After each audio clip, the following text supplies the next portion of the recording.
Tiens.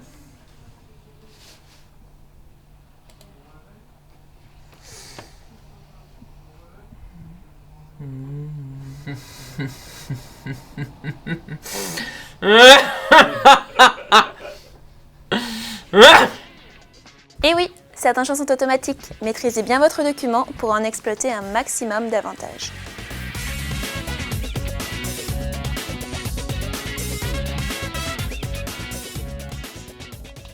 Abordons les bases. Un document est caractérisé par des propriétés.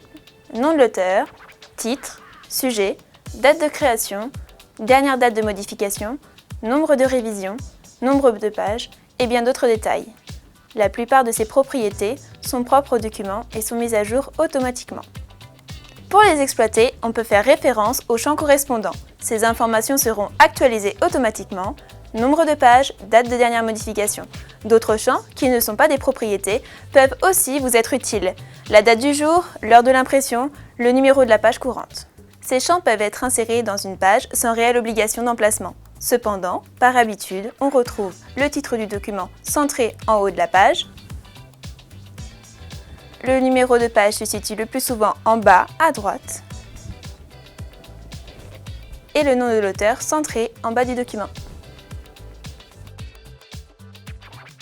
Après, on peut aussi insérer des éléments dans un pied de page, tels que des notes de bas de page. Ce sont des petits textes qui fournissent un complément d'information sur un terme du document. Elles sont composées d'un appel de notes, c'est-à-dire d'un numéro inséré dans le texte, et d'un texte dans le pied de page. La numérotation des notes est automatique et s'actualise après chaque insertion ou après chaque suppression de notes. Pour identifier des illustrations, tableaux ou dessins, on peut utiliser des légendes. Elles permettent de décrire l'objet et lui attribuer un numéro.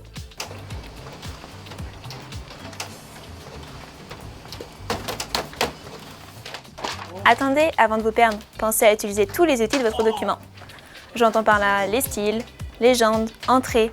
Une fois que vous avez utilisé les atouts de votre document, vous pouvez les mettre à jour dès que vous le souhaitez.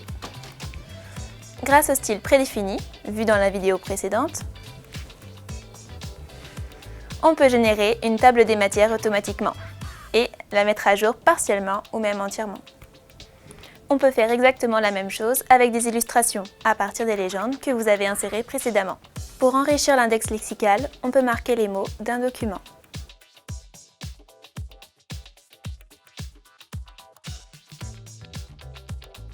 On peut aussi insérer des repères dans le texte pour pouvoir y faire des références ultérieurement.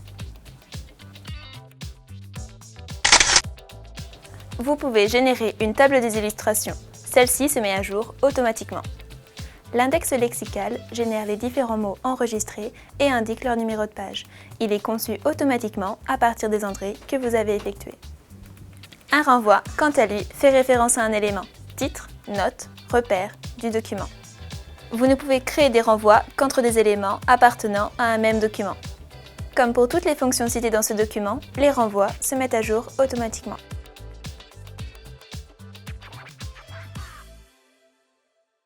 Vous voyez, les traitements de texte peuvent vous faciliter la vie, car tout est automatique. Pensez toujours à ça.